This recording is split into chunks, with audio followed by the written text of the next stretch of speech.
Welcome, everyone. My guest today is Matt Marx, CEO and co-founder of Evocalize, to talk about the FCC's new rule passed just this week that puts significant restrictions on how leads can be bought and sold, and how this is going to affect those in real estate and mortgage. Matt, welcome to the podcast. Hi, Sarah Wheeler. Thanks for having me on. Great to have you on. And we have a very important topic to talk about today, very timely, which is the FCC just made a pretty big change in lead gen and how that works. Can you bring us up to speed on what happened? Sure thing. It's interesting with everything going on and rates starting to maybe fall a little bit, and the lawsuits in real estate. Pretty big change went under the radar, I think, yesterday. So the FCC issued an order amending their express consent rules for the TCPA, which is the Telephone Consumer Protection Act, that was initially passed way back in 1991, but has had amendments through the years to kind of keep up with the times a little bit. And so the biggest thing that did a number of things yesterday, but the biggest thing that was passed in our world is the closing of what they call the lead generator loophole. And that's effectively closing this one-to-many. I collect a lead and I sell it to lots of people who can then contact the consumer. It's effectively what that means. So, we know this is a pain point for consumers, and we're all consumers too, right? If we're in the industry, and even if this is how we generate leads or work off leads, no one likes to get like 100 calls. They don't want to get spammed. At the same time, there is, it makes it easier for the consumer when someone reaches straight out to them, or they can go straight to, a company that solves their problem. So how do you think about what this means for not just the industry, but for the consumer? Yeah, I mean, I think as people first, I like to think about this as a super positive change, right? So if you've ever submitted an online lead, I know I'm reticent to submit online leads because I'm nervous about the ramifications of that and the spam. We already get a ton of calls, texts, emails every day from folks that we're not looking to talk to immediately, right? And so from a consumer's perspective, I think having a one-to-one intentional relationship with someone that you're expressly saying, I want to talk with this business or this person, and then having them be able to contact you, but not be inundated, is a good thing. I think that's a personal, kind of a return to a personal one-to-one connection. But wow, there are a lot of ramifications throughout the ripple effect throughout the industry with these changes. So the change says that you have to get consumer permission to share the lead. Is that correct, with every single person you would share it with? That's right. So the nuance here will be what constitutes a named business at what level of a hierarchy. Could it be a holding company? Could it go all the way down to the SMB?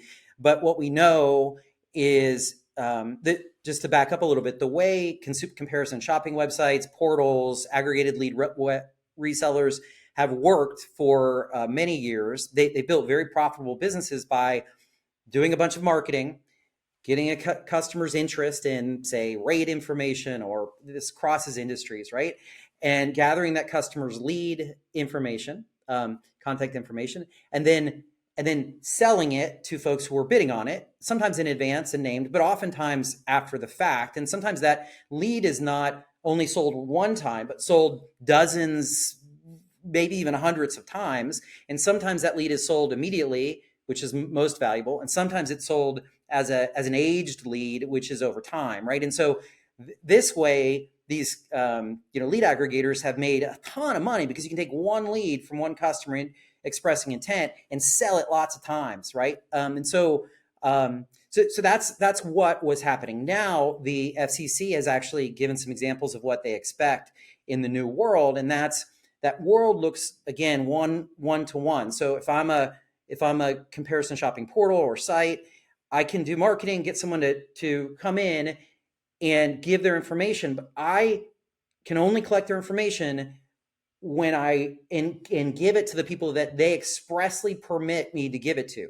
So what that means is, and they used as an example a checklist with the people that I would approve to give my businesses that I would approve to give my lead to, being a subsequent part of that lead generation flow, and all other parties that would normally get access to that lead being excluded, other than the expressly named businesses that were approved by the consumer. Wow. I can I can see how difficult this is, number 1, to execute, for the companies on the company side, but also just what this might look like. So do you feel like it's gonna be like kind of like, we do with cookies now where it's like, accept all cookies, like, yes, okay, just opt me in or whatever, or it sounds like it's gonna be much more granular than that. Like we have to pick as a consumer what you wanna get, who you wanna hear from. I think the FCC anticipated that, Sarah. So, we've made some posts at my company Evocalize about this topic over the last few days, as the ruling kind of was finalized yesterday, and it's been percolating. The rules have been known and anticipated passing since late November. So we've been kind of starting to prepare for this a little bit, but yeah, I mean, I think the context here is the FCC even was prescriptive and suggested a remedy of the named checklist where it would all be blank. Think about a form with a lot of check boxes on it with names of businesses, small and large, associated with them, and the consumer and them all being blank, and the consumer, before the lead information went anywhere, having to expressly go in and say, I want them to call me, them to call me, and them to call me. Wow. So let's talk about some of those ramifications. Okay. So if you're a small business, maybe are you going to be now maybe missing out on if somebody doesn't know who you are, right? Like if you're a small to medium sized business and there's, say, let's just say a very big retail lender on there or somebody else that everyone's familiar with, does that put you at a disadvantage? Well, I think there was one dissenter on the vote. I think the vote was in the FCC was a 4-1 vote, if I'm not mistaken, and there was one dissenter, and that was their claim that there's going to be significant harm to small businesses, and that can harm them in an economy that's in our industry at least is challenged at the moment, and so I think that's the claim. I would say that I think things will change. But I think in the short term, there can be some pain associated with that, and I can explain what I mean by that. In the long term, mid and long term, I think this has a chance to rebuild trust with consumers for online leads, increase the quality overall, and build a one-to-one relationship with consumers. So yes, I think there can be some short-term disruption because the easy button for small businesses and just buying leads. If you're a loan officer, I just want to buy a bunch of leads that are in my area, or if I'm a real estate agent, I want to go to a portal and buy a bunch of leads. That spigot is going to first get much more expensive, and second, the leads that you're going to get are going to shrink in volume, likely in 6 months when the enforcement starts for this action. So there are lots of things you can do, but definitely I think those are likely outcomes. So it strikes me that one of the things that people who buy leads know is that so many of those leads aren't very good, right? I mean, it's the quantity over quality. So in this scenario, at least, yes, they might be more expensive, but they would actually be qualified leads because that person has said, "I want to hear from you." Yeah, yeah, I think that's true, Sarah. The thing though that you'll have to look at is it worth paying the premium that you're going to be paying? Because think about the lead aggregation site. They've just lost what, 5x the revenue, whatever the revenue ends up being for each given business. And so they're going to have to increase prices pretty significantly, I would expect, on the one lead. And so if that one lead costs you $1,000 or $2,000 or $5,000, is that viable in the future? So we just don't know how that will play out exactly. But I think it would be surprising to me if costs don't go up significantly. And then the question will be, what's the quality trade-off? I think there are other tactics that SMBs should employ or can employ now, and should kind of be working on them quickly to prepare for this. But yeah, I think you're right. I think the quality will go up, but the price will go up too. So does this apply across the different formats? Like, so that's like contacting them by phone or email or text or like anything? Yeah, think of it as one-to-one contact, right? So it's gone from a one-to-many, from I'm a consumer and I'm submitting my lead information. That's going to go to lots of people that I don't know who they are, to I'm submitting my lead information. That's going to go to one person who can talk to me, and expressly named are robocalls, text messages, but kind of included in the purview, we all think, are emails and other forms of communication as well. Right. You wouldn't want to get on the wrong side of this. So they've given 6 months to put this into place, correct? That puts us That's at right. I don't That's even right. know. What does that put us at, May? Summer. Yeah. Summer, I mean, yeah. the summer is going to be, going to potentially be the time between now and the summer is going to be a little bit of chaos for lots of folks in the lead space because of this. So what are you advising your clients to do? What should, real estate agents and mortgage lenders specifically, what should they be doing right now? Yeah, so Evocalize, we're on kind of both sides of the coin. So our technology serves the lead aggregators and the portals and helps them generate leads out of the paid marketing channels like TikTok and Google and Meta. But we also serve the SMBs to put in place their own funnels and their own lead generation and nurturing systems in order to gather their own leads. So we play. So on one side, I expect that will be we're advising our portal partners to start to explore, talk with counsel, look at putting in place the lowest friction but most compliant type of checklist that will emerge with the lowest friction to the consumer in that user flow. If you can think about the user experience there, on our SMB client side, we're encouraging the franchise systems, the tech providers, service SMBs to help them solve the problem by putting in direct lead generation systems, because they can do what the lead aggregators are doing. They just need to start a little ahead of time, because when they generate their own leads, they need to nurture them for a period of months, in some cases, before they matriculate into sales. And so those folks are generally a little earlier in the buying cycle. And so you need to kind of start now for, looking at 6 months down the road. So if you're part of a franchise, do you feel like that's an advantage because they're big enough to have their own funnel systems already built out? What is the alternative for people who don't have that? Well, I think the tech providers in the industry need to help businesses solve this, right? And so your CRM system, if you have a CRM system outside of a franchise network, if you have email marketing or chat systems, all of those systems should be incorporating paid lead generation technology, if they don't already have them, into their solution, so that it's all seamless for you. So you don't have to spend a bunch of time figuring out the tech or any of that. They make it all in one and seamless. So if you don't have that, go tell them as an SMB, I need this now. And then the second thing I would say, if you're a part of a franchise system, yeah, Sarah, to answer your question, I do think it's an advantage, because the franchise systems can move a little more quickly in providing tools, pre-built flows with best practices in them to their franchisees, so that it's more turnkey for the entire network to work together to lead generate, versus, again, what folks were doing, which was the easy button, going in, just buying buckets of leads that came to them every day. The benefit of this is, once you get it going, it's a far more efficient and cost-effective way of doing it, even today.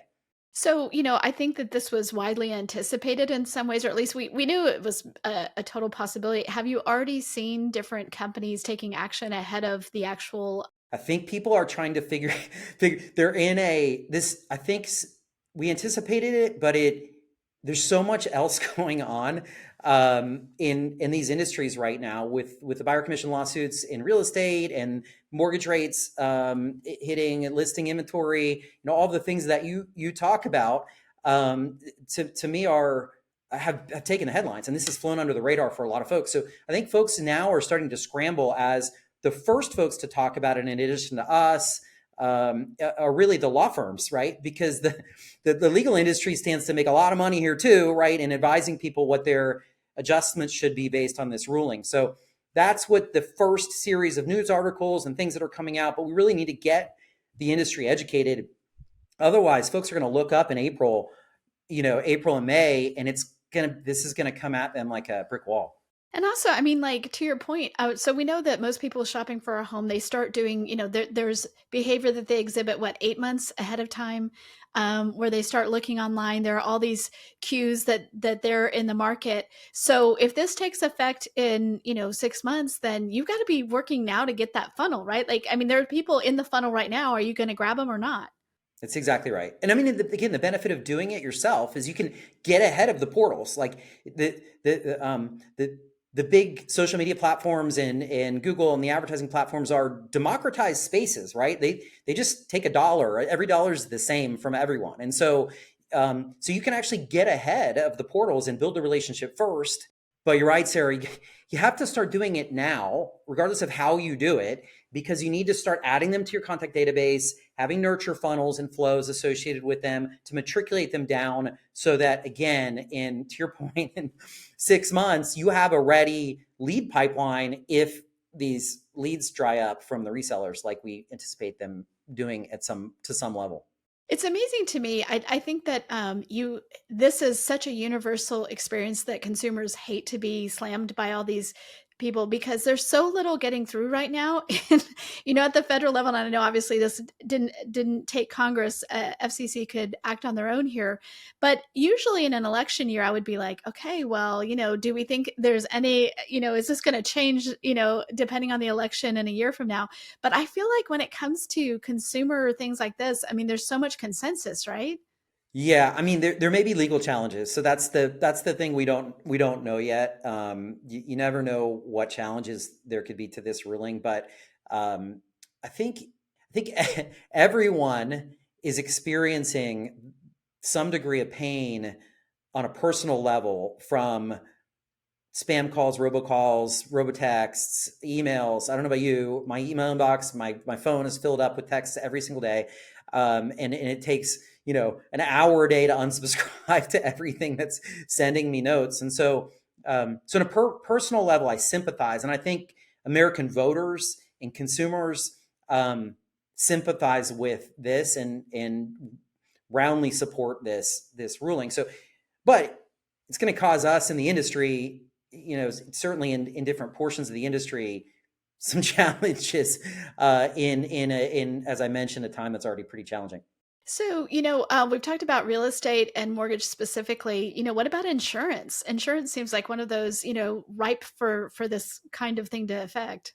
I think insurance, auto, health, there are because this lead aggregator business model, when you can sell the same good, the lead, over and over and over and over again, and it has value for a long time, because the consumer expressed intent. And there are, if I look for rates, for instance, and I'm a lead aggregator and a consumer submits their interest for rate information. Okay, now I have a pretty darn good signal. That person is looking for mortgage services. They're looking for real estate services. They're looking maybe to move. So I'm looking at insurance. Maybe I'm looking at auto. Maybe I'm looking at schools, private schools. This ripples pretty far down across basically every industry. And so, yeah, I mean, it'll have a wide ranging effect. We do a lot of our business in mortgage and real estate. So we think about that first, probably, but this definitely applies across lots of spaces. It's so funny because I know exactly where I gave my information. I can trace it to the day. I gave my information to this one place, and since that day, it's been like 8 months. I am spammed on a regular basis. It's so frustrating. And to your point, a lot of the calls I'm getting are about Medicare. And I'm like, okay, I am not a spring chicken, but I am not yet qualified for Medicare. And yet I get multiple calls every day. And I'm like, that's such a waste of money for everyone involved. I'm not eligible. I couldn't sign up if I wanted to. And yet all of these companies are paying all these people to call me, which, it irritates me on the other end. But like when you think about lead quality, this really could be a net good for everyone going forward once we can, adjust to it. Yeah, you definitely wouldn't have checked the box for like whatever Medicare provider is No. going to reach out to you, right? No, I would not. I would be like, no, please don't do that. I have some years, so you're just wasting my time. So what are you Totally. doing at Evocalize to help, clients? You're one of the people that, clients might be like, okay, we need your help to solve this. What does that look like for you guys? Yeah, well, we have a marketing automation platform, paid marketing automation platform that a lot of the real estate industry and some of the mortgage industry uses, either through their franchise network or through their tech provider, like their CRM. Often we're white labeled, so folks don't know that it's a Vocalize running things, but we provide kind of self-service turnkey paid marketing capabilities that allow you to build your brand and generate your own leads uh, within the tools that you already use or within your franchise, the context of your franchise system. And so it can be compliant, it can be turnkey, it can be fully automated, right? And so So we've held this view. I mean, we had so much conviction over it. We raised a bunch of money and built a company years ago on it. Like we've always felt like the spamminess of lead generation was going to go away at some point. The consumer was going to win out. And so we encouraged folks to try and make your impact, try and be the expert, right? Try and make the early connection one-to-one with people with data and knowledge and your expertise in the market. What are rates going to do? A lot of the stuff that you talk about, Sarah Wheeler, with Logan and the team on your podcast, right? Like use knowledge to make an impact. And you just have to today, generally, you can do some organically, but you generally need to pay for some of that reach because the Facebooks of the world and the Googles, they want to make money. And so we bridge that gap. We allow you to put your content in, and the franchisor can put their content in and data in. We help you with best practices messaging. We simplify it all, so there's targeting and all that stuff. You don't have to worry about any of that, and you can run marketing that works pretty well to generate leads. Well, it sounds like you're well positioned for this. I'm sure there are some other people I can think of very, very quickly that, this is going to be a challenge, but I'm sure they've also been, gearing up for it. I had Arjun Dhingra on this week about building your personal brand. And from my perspective, already in this market, it's like your relationships are so much more, relevant than whatever leads you're buying, generally speaking. And this just, I feel like, underlines that again. I think you're dead on. I think, as I mentioned at the beginning, and you've alluded to, I think the one-to-one connection, the personal connection, is what we all strive for. It's what we used to do in person before digital, right? We used to go shake someone's hand and earn their trust. And so the digital world has just strayed from that. And I think this is a reset that hopefully gets us back and earns trust again. And I think it will. But it's definitely going to be a disruption, and it's going to be a disruption for some of our portal and marketplace partners too. So we're not immune to that. But yeah, I think at the end of the day, what's best for the consumer wins the day most of the time. And I think, as we've talked about today, this will end up being a win for the consumer. I agree. I just wish there was a way we could get the federal government to sort of, work together. So they're like, okay, we're throwing this at them and this at them. We're going to wait on this. And we're just going to have this nice timeline of all the things that are going to happen. That will never happen, I realize. Centralized planning from our representative democratic government. I don't know. Never happened. Matt, thanks so much for being on today, giving us insight here. And we will be closely watching this, and also have you again on, and as it comes to closer to being enforced and what that looks like. So thank you so much. Thanks so much for having me on, Sarah Wheeler. Appreciate it.